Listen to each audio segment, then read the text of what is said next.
My next guest is Mitchell Gold. He's an author and also known for challenging religious institutions to preach more tolerance. Mitchell, it's great to have you here, and I just want to point out to everybody, you're going to be honored on November the 11th, the Interfaith Alliance's 15th annual Walter Cronkite Faith and Freedom Gala here in the city. And so I know how important this is to you as an activist, trying to bridge that divide between what's taught at the pulpits and what's happening outside on the street. What have you learned as you've been trying to do this work?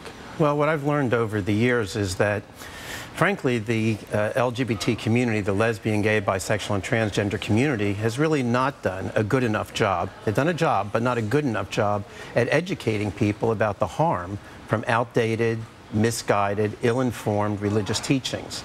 And when people learn, I've found, when people learn that they're actually harming teenage kids, these are the things that are causing them to go into a closet and hang themselves, or to jump off a bridge, or to be in deep depression.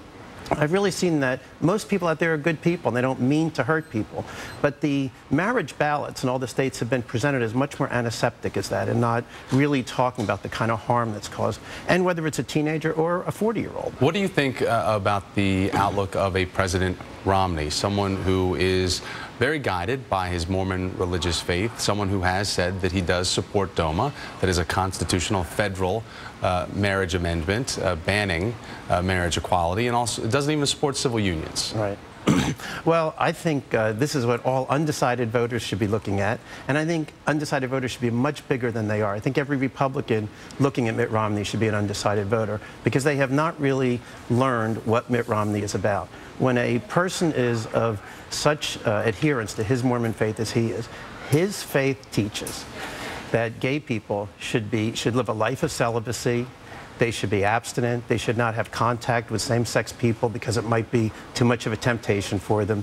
Teaches that they actually have a booklet called God Loveth His Children, and that's what they give to people who are gay, to do those things, to tithe, to continue to tithe, of course, and to pray like crazy. And if you do those things, excuse me, if you do those things, then, and family is very, very important to Mormons, then on the other side, after you die, you will be reunited with your family, and you will be put with somebody appropriate for your sexual life.